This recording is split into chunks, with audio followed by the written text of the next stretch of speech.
Assalamualaikum warahmatullahi wabarakatuh. Innal hamdalillah nahmaduhu wa nasta'inuhu wa nastaghfiruh wa na'udzu billahi min shururi anfusina wa min sayyiati a'malina. May yahdihillahu fala mudilla lahu wa may yudlil fala hadiya lahu.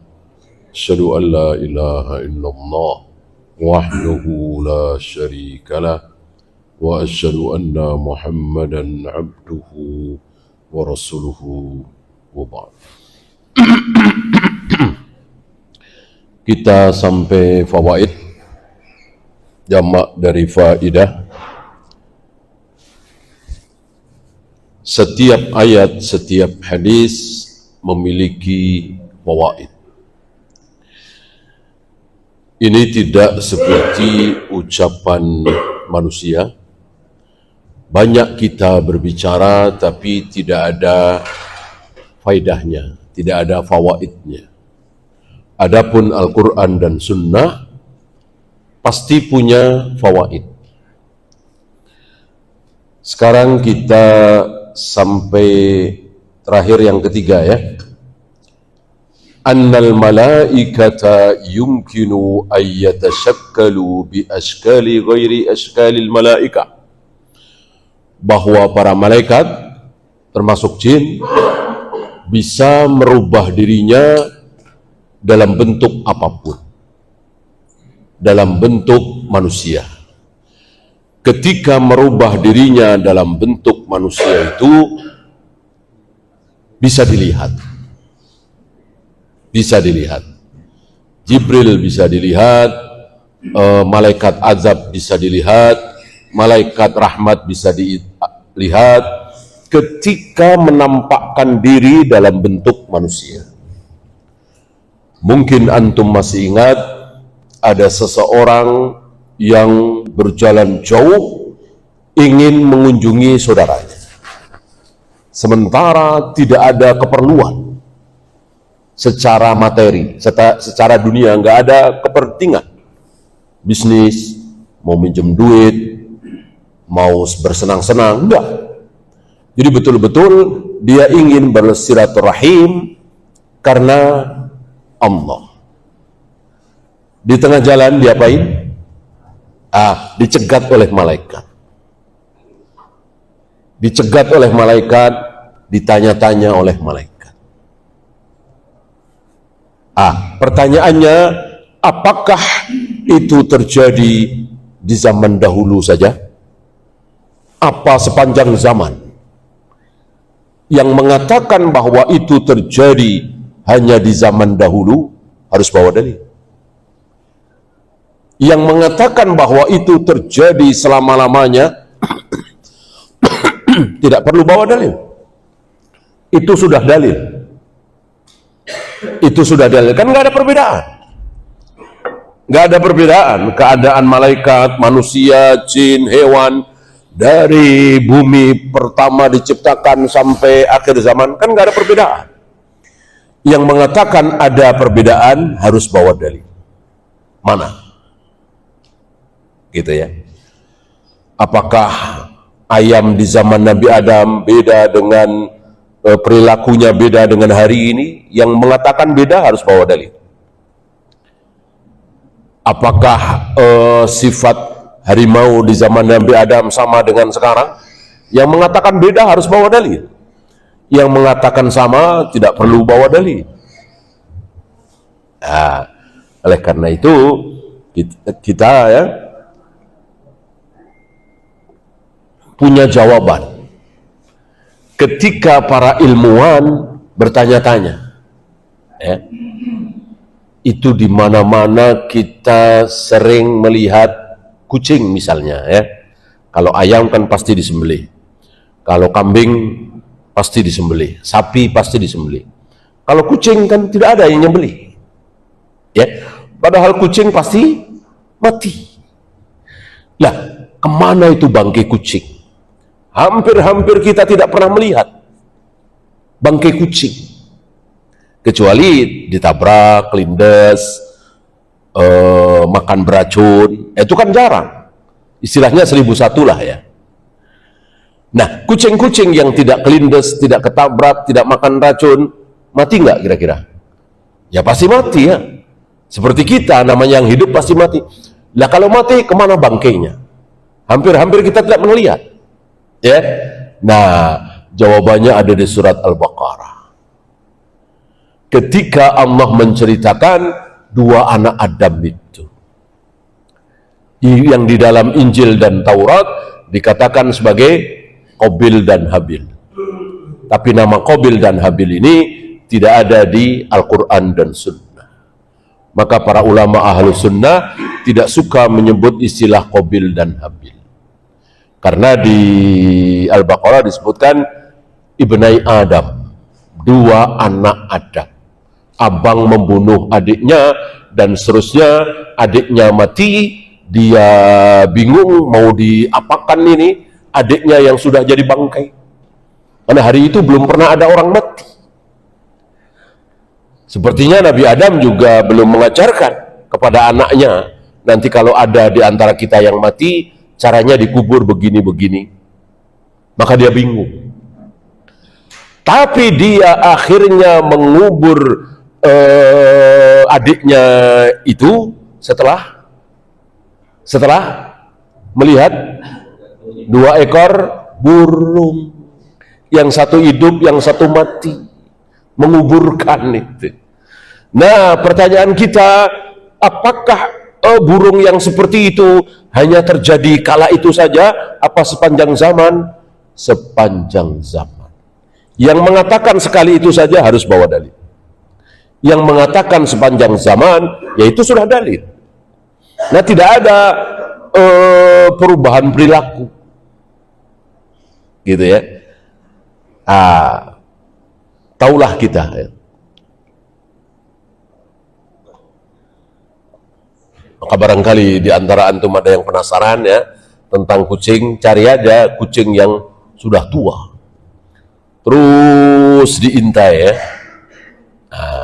Akan ada dua kemungkinan, mungkin dikuburkan oleh sesama kucing atau dia menguburkan sendiri. Maksudnya dia menggali tanah, dia masuk situ, atau intinya dia sembunyi. Dia sembunyi ya. Tentu Allah yang menggerakkan si kucing dan lain-lain untuk mencari tempat sepi ya. Nah, disitulah Allah cabut nyawanya ya.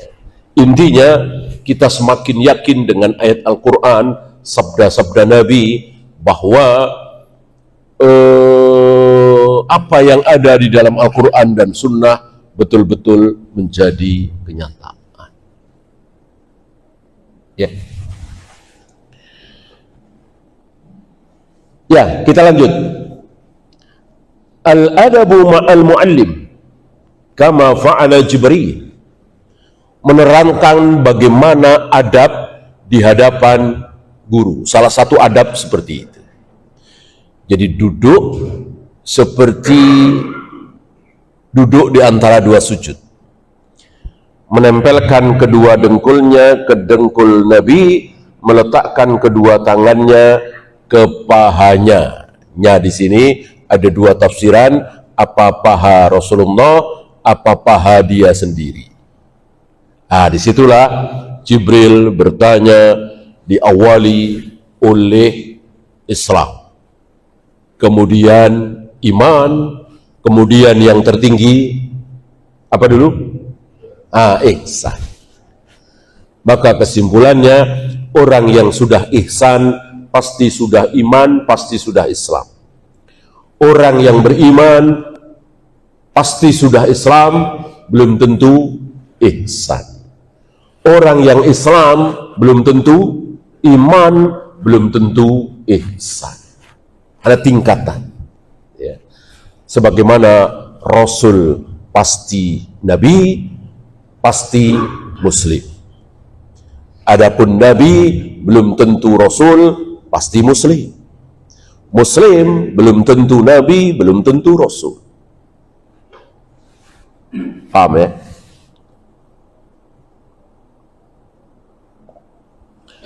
Oleh karena itu ada orang Badui mengatakan, qalu amanna, ya Rasul, kami telah beriman. Ya. Walakin qulu aslamna. Nabi menjawab, jangan bilang kami telah beriman. Cukup ucapkan kami telah masuk Islam. Karena masuk Islam belum tentu beriman. Karena Islam dohir apa batin? Islam batin apa dohir?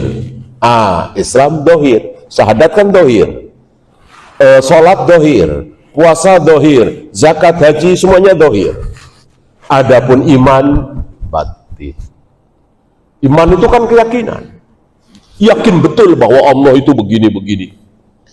Yakin betul bahwa Allah menciptakan Adam dengan kedua tangannya. Yakin betul bahwa Allah bersemayam di atas arsy.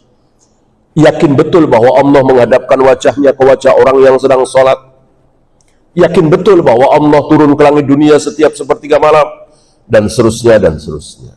Berapa banyak orang sudah syahadat, sudah sholat, sudah saum, sudah zakat, tapi nggak yakin kalau Allah menciptakan Adam dengan kedua tangannya. Masa sih? Tangan Allah kan besar sekali. Gimana caranya? Ini berarti dia tidak beriman. Masa sih Allah turun ke langit dunia setiap sepertiga malam? Berarti Allah sibuk naik turun. Karena sepertiga malam itu ada di mana-mana, ada di setiap saat. Seperti detik ini misalnya, adakah satu tempat yang sedang sepertiga malam?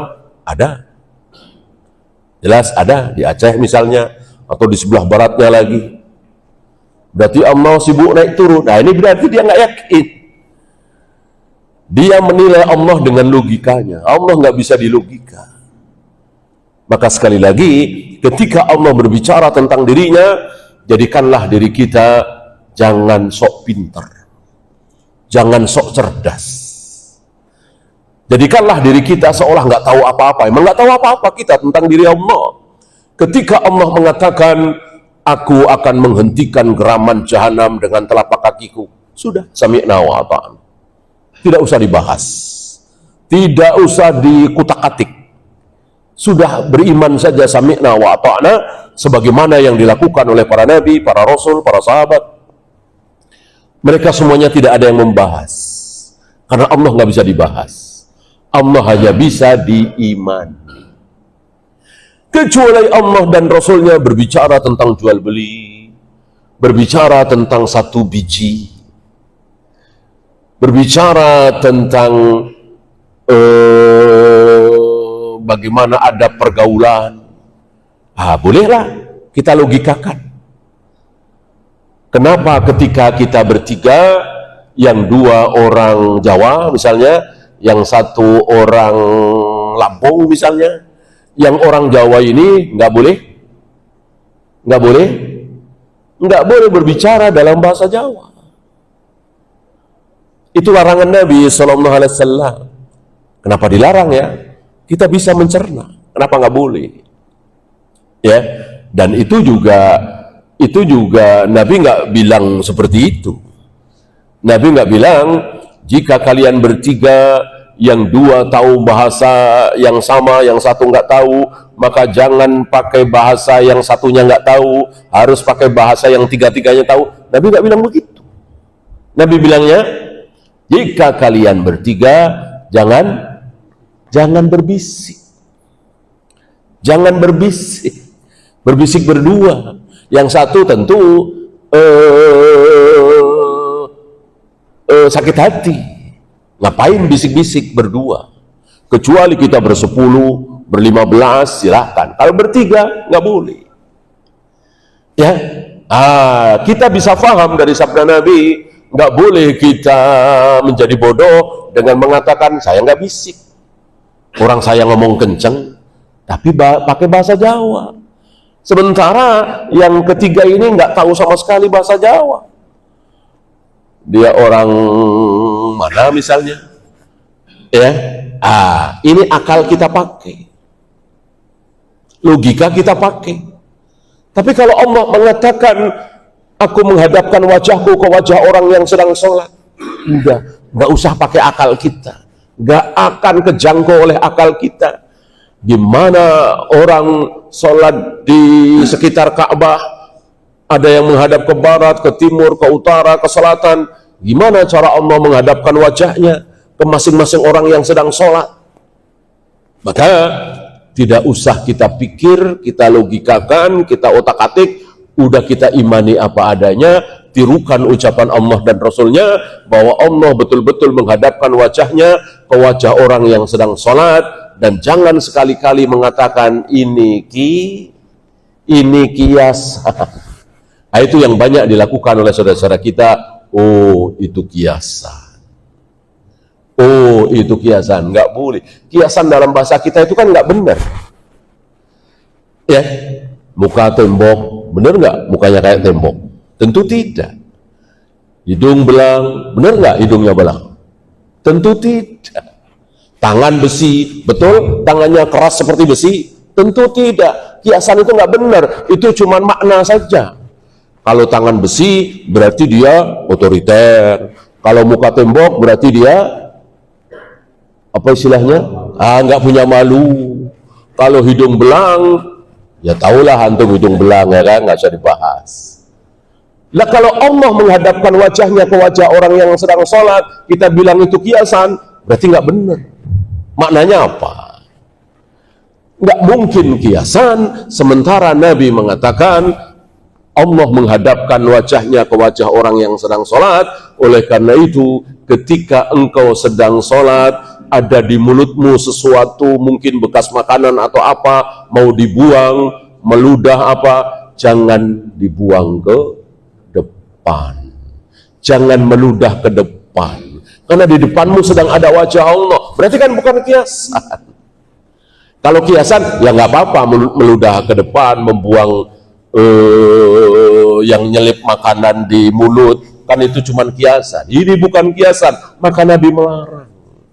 Maka jika engkau dalam sholat terpaksa membuang sesuatu dari mulutmu, caranya begini, sambil beliau mencontohkan pakai sapu tangan, kalau kita mungkin tisu ya, sambil menunduk. Ya, karena apa? Karena di depan wajah kita ada wajah Allah, bukan kiasan. Dan sudah selesai. Diimani apa adanya, diyakini sebenar-benarnya, tidak usah diotak-atik kesana kemari, sebagaimana orang Mu'tazilah, Jahmiyah, Jabariyah, Asy'ariyah, Maturidiyah, mereka menjadi bingung. Membahas ini menjadi bingung. Maka ditulislah berjilid-jilid kitab, gak ada gunanya. Beda dengan ahlu sunnah, Rasul dan para sahabat mengimani tentang Allah bersemayam di atas arsy, Allah turun ke langit dunia, Allah menghentikan geraman jahanam dengan telapak kakinya, dan seterusnya. Mudah sekali, sederhana, gampang, singkat, ya. Diikuti saja apa adanya sambil mengucapkan sami'na wa ata'na. Oleh karena itu kitab-kitab tauhid ahlu sunnah tipis-tipis, kitab tauhid tipis, kasyfus syubhat tipis, akidah tahawiyah tipis, akidah wasitiyah tipis, usul sunnah, syarhus sunnah tipis. Beda dengan kitab-kitab mereka tebal-tebal. Ahlu sunnah tipis karena apa? Isinya cuma Al-Quran dan sunnah. Qala Allah wa qala Rasul. Ini kata Allah, ini kata Rasulullah, nggak dibahas. Diimani apa adanya. Dibahas percuma, pasti salah dan nggak ada gunanya. Kalau mau bahas tentang ekonomi, tentang akhlak, tentang siasat syariah, tentang ekonomi Islam, itu kalau mau dibahas. Kalau ini jangan dibahas, cukup diimani apa adanya.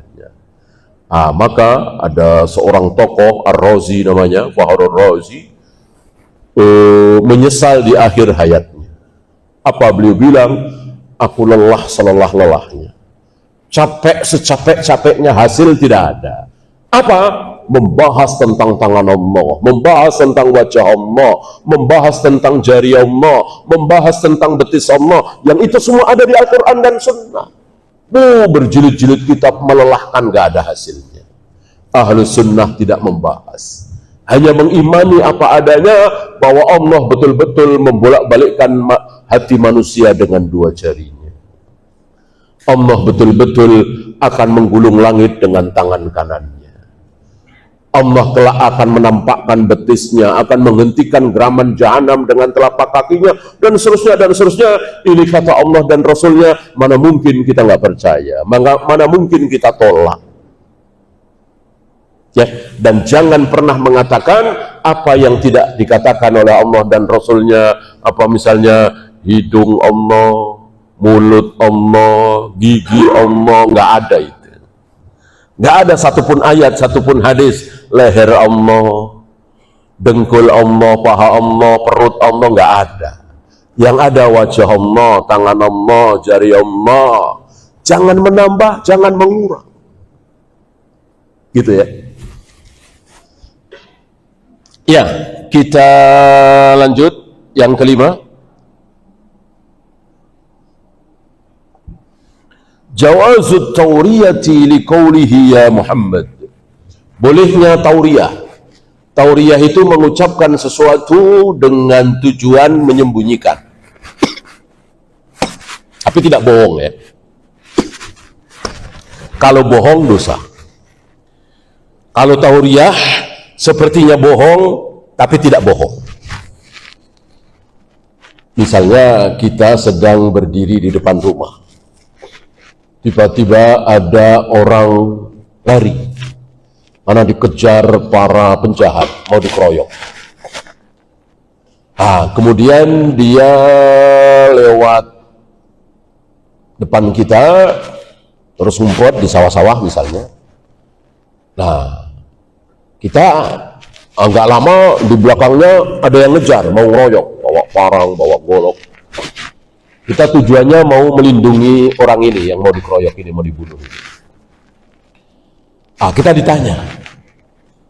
Nah, sebelum kita ditanya, kita maju selangkah. Sebelum kita ditanya, kita maju selangkah. Nah, orang-orang ini nanya, apakah Bapak melihat ada orang yang lewat sini pakai baju begini? Kita jawab, semenjak tadi saya berdiri di sini, saya tidak melihat siapapun lewat sini. Sepertinya bohong ini, tapi tidak. Kenapa? Karena kita maju selangkah. Ya. Artinya, kalau mau dijelaskan, betul saya melihat orang lewat sini, lari, sembunyi, itu di tempat kita berdiri semeter ke belakang, selangkah ke belakang. Semenjak kita berdiri di selangkah ke depan, kita nggak melihat siapa-siapa. Ini contoh sederhana tauriyah. Demi apa? Demi supaya kita tidak dicatat sebagai pembohong. Sebab kalau kita tidak maju selangkah, lalu kita mengatakan, semenjak saya berdiri di sini, saya tidak melihat siapa-siapa lewat depan rumah saya ini, jelas itu bohong. Tapi kalau kita maju, beliau sepertinya berbohong. Ini saudaraku. Padahal istri dibilang saudara kan bohong. Tapi tidak, karena maksud Nabi Ibrahim adalah saudara sesama muslim, saudara seiman. Ya, ini terpaksa dilakukan oleh Nabi Ibrahim karena beliau tahu persis kalau beliau jujur bahwa ini istriku, pasti akan diambil.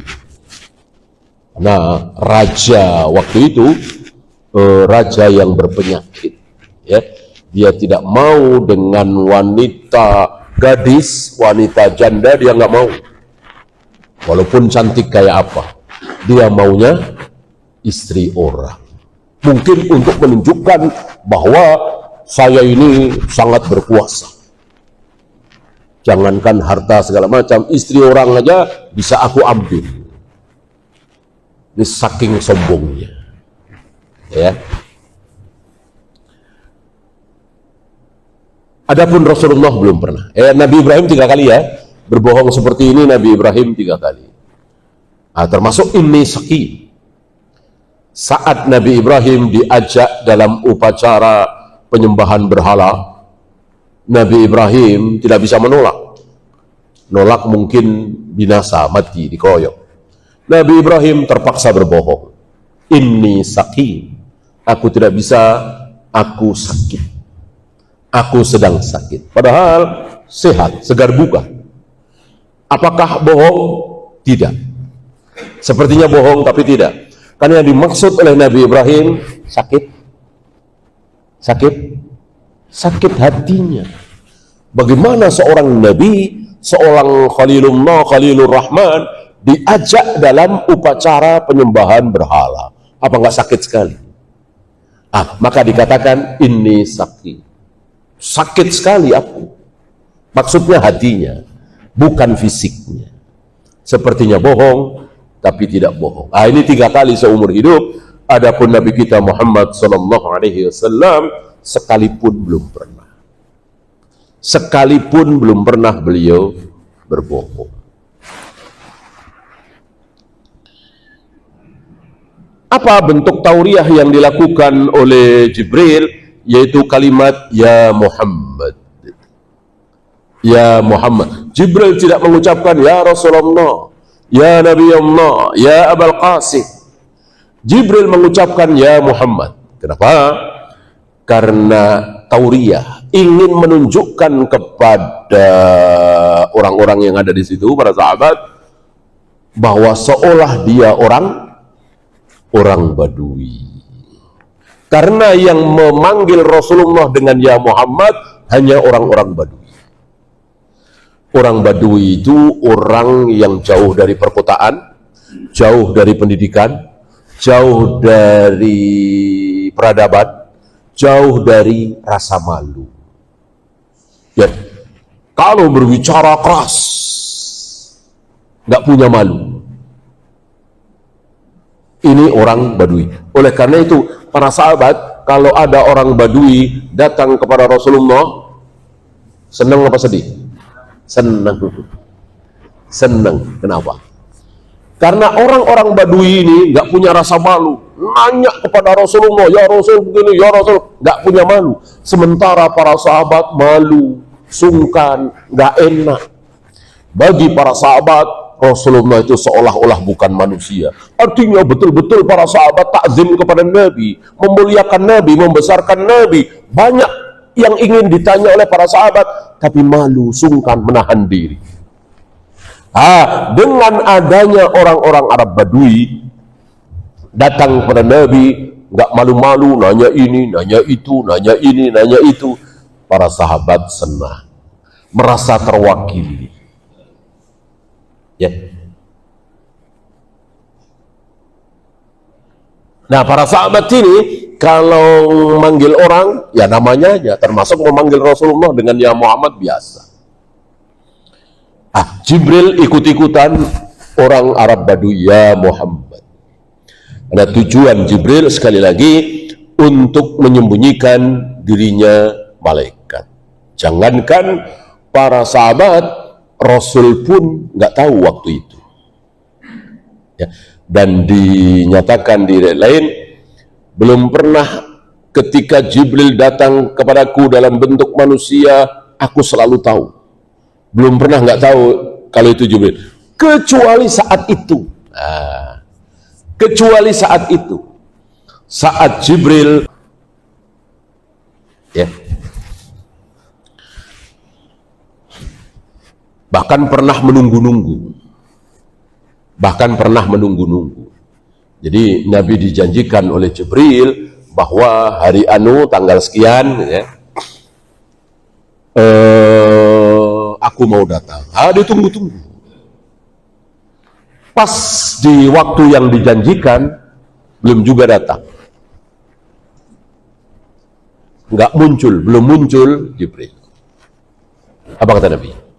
Ini luar biasa nih, menjadi patokan bagi kita. Apa kata Nabi? Tidak mungkin seorang Jibril, utusan Allah, ingkar janji. Nggak mungkin. Yang sering ingkar janji itu kita manusia. Rasulullah saja tidak pernah, apalagi Jibril ya, bukan manusia, malaikat. Pasti ada apa-apanya. Jibril tidak mau datang masuk ke rumahku sekarang ini, pasti ada apa-apanya. Ini luar biasa ya. Jadi suudzon terhadap diri sendiri, tidak suudzon terhadap orang lain. Betul, dicari di dalam rumah beliau. Ternyata di bawah tempat tidur beliau ada seekor anak anjing. Anak anjing. Nabi mengatakan, ini rupanya yang membuat Jibril nggak mau datang, nggak mau masuk ke rumah ini. Setelah dikeluarkan, nggak lama Jibril datang dengan menegaskan, kunna al-malaika la nadkhulu baitan fihi suratun wala kalbun. Kami para malaikat tidak mau masuk ke dalam rumah yang rumah itu ada anjingnya, ada patungnya, ada gambarnya. Maksudnya patung dan gambar manusia dan hewan. Adapun gambar pemandangan, pokoknya selain manusia dan hewan nggak masalah. Ya, maka pelajaran bagi kita, jangan pernah ada patung di rumah kita. Jangan pernah ada gambar di rumah kita, mau pahlawan, mau kiai, mau habib, mau siapapun, syekh, ya, jangan.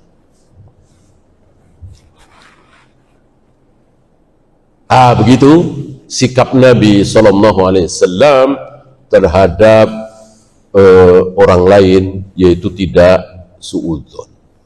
Jadi kalau ada apa-apa, menyalahkan diri sendiri. Kan banyak dari kita asal kecewa langsung kita salahkan teman kita. Bahkan Nabi menyuruh kita membuat 100 alasan, 100 perkiraan. Misal kita punya teman janji mau datang, atau janji mau transfer bayar misalnya. Ini nggak datang-datang, nggak transfer. Bikinlah 100 alasan. Mungkin dia lupa, mungkin dia sedang sibuk sekali, mungkin dia pulang kampung, mungkin dia gitu. Jangan langsung suudzon. Ini akhlak Nabi Sallallahu Alaihi Wasallam.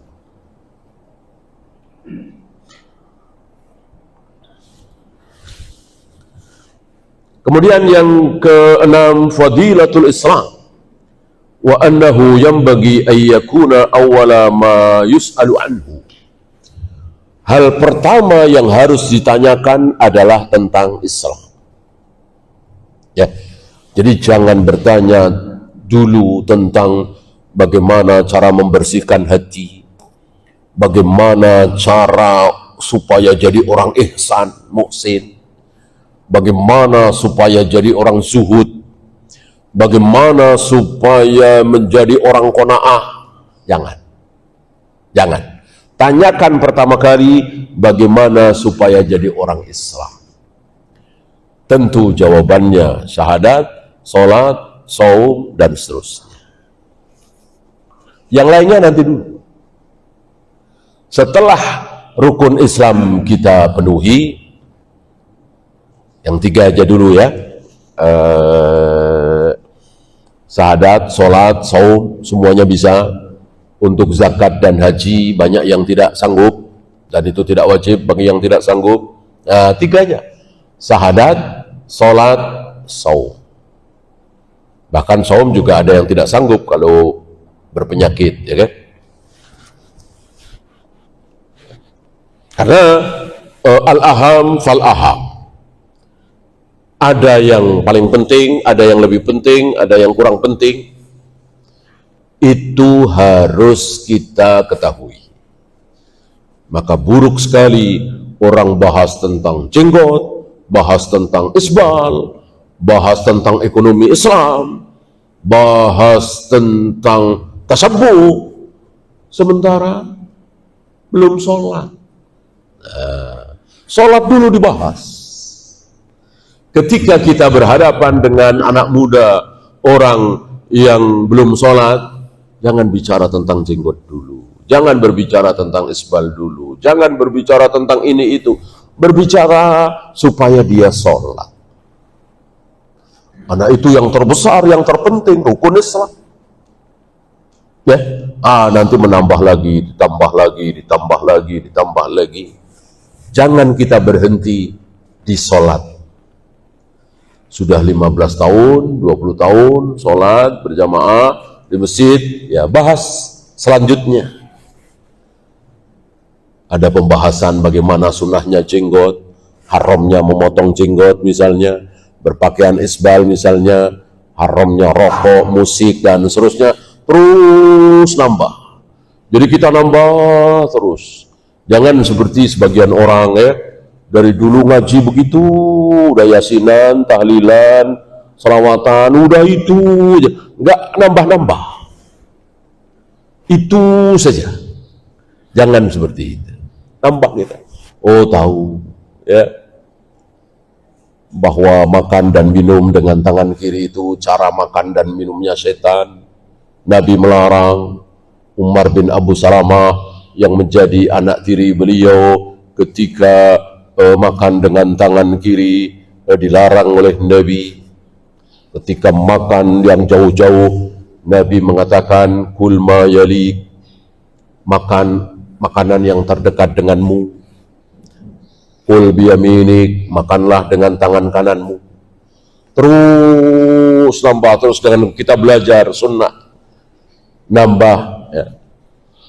Ternyata sepulang dari safar disunahkan jangan langsung masuk rumah, tapi mampir masjid terdekat.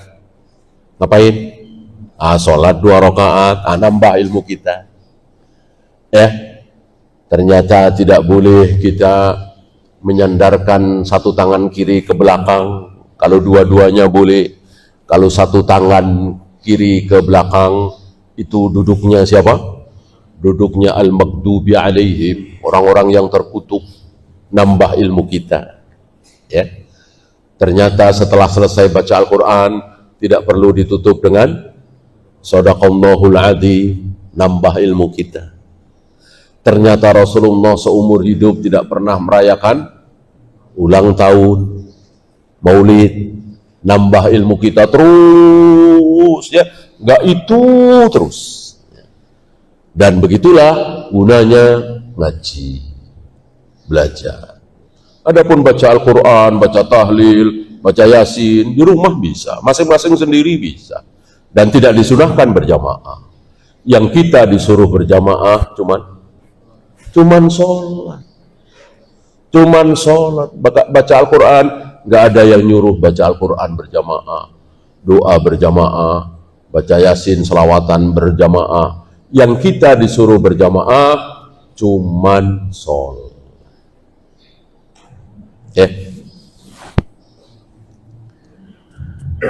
Anna arkanal islami hiya hadhil khamsah, bahwa rukun Islam itu 5. Wa yu'ayyiduhu hadithu Abdullah ibn Umar, ini diperkuat oleh hadis Ibnu Umar, buniyal islamu ala khamsin, Islam dibangun atas 5 perkara. Ini jelas sejelas-jelasnya. Sabda Nabi alaihi salatu wassalam. Adapun rukun salat ada 13, rukun la ilaha illallah ada 2, rukun takdir ada 4, rukun nikah ada 4. Ini kesimpulan para ulama yang memudahkan kita yang bukan ulama. Ya. Nabi tidak pernah mengatakan rukun la ilaha illallah ada 2, nafi dan isbat. Tapi karena para ulama itu diberi kecerdasan oleh Allah, para ulama bisa menyimpulkan bahwa la ilaha illallah, tidak ada Tuhan selain Allah, itu mengandung 2 rukun. Apa dan apa? Nafi dan isbat. ada peniadaan dan ada penetapan. Jika salah satunya tidak terpenuhi, batal syahadat kita. Misal, aku bersaksi bahwa Allah adalah Tuhan. Sah nggak Islamnya? Aku bersaksi Tuhan adalah Allah. Sah? Tidak sah. Tidak sah. Dia belum jadi orang Islam ketika dia mengatakan, aku bersaksi Allah adalah Tuhan, Tuhan adalah Allah. Nggak sah. Kenapa? Kenapa nggak sah? Karena tidak ada nafi, tidak ada peniadaan. Harus meniadakan Tuhan dulu. Maka di mana-mana kita dengar bersaksi masuk Islam adalah aku bersaksi bahwa tidak ada Tuhan. Nah, tetapkan dulu Tuhan itu nggak ada. Baru illallah, kecuali Allah. Sebab orang yang mengatakan Allah adalah Tuhan, mungkinkah dia meyakini ada Tuhan lain selain Allah? Mungkinkah? Mungkin. Mungkin. Abu Jahal, Abu Lahab menyembah Allah apa tidak? Sering kita bahas. Abu Jahal, Abu Lahab menyembah Allah apa tidak? Menyembah. Abu Jahal, Abu Lahab menyembah Allah, tapi Abu Jahal, Abu Lahab kekal di neraka selama-lamanya. Kenapa? Padahal menyembah Allah. Kenapa? Hah? Karena yang disembah bukan cuma Allah. Allah betul disembah oleh Abu Jahal, Abu Lahab, tapi Lata, Uzza, Hubal, Manat juga disembah. Kesalahan Abu Jahal, Abu Lahab di situ tidak ada nafi, cuman isbat doang. Allah adalah Tuhan, Tuhan adalah Allah. Berapa kali Abu Jahal, Abu Lahab mengatakan demi Allah, wallahi. Artinya Abu Jahal, Abu Lahab meyakini Allah itu ada, Allah itu Tuhan. Kesalahan Abu Jahal, Abu Lahab tidak ada nafi, tidak menafikan, tidak meniadakan. Oleh karena itu tidak sah syahadat kita kalau tidak ada nafi. Nah, seperti sebagian saudara-saudara kita, dia sholat di masjid, dia menyembah Allah, tapi dia datang juga ke kuburan-kuburan keramat. Nyembah Allah juga, nyembah kuburan juga. Minta kepada Allah juga, minta kepada yang sudah mati juga. Ini syirik sesirik-siriknya. Ini musyrik. Musyrik itu dosa yang paling apa? Dosa yang paling besar. Berzina, minum khamar, berjudi, memperkosa, korupsi, bahkan memperkosa ibunya, kayak apa itu dosanya? Kalah sama dosa syirik. Karena kalau tidak syirik masih ada harapan ampun. Adapun syirik tidak ada harapan ampun. Wallahu a'lam. Ya, kita bersoal jawab. Silakan. Ada pertanyaan?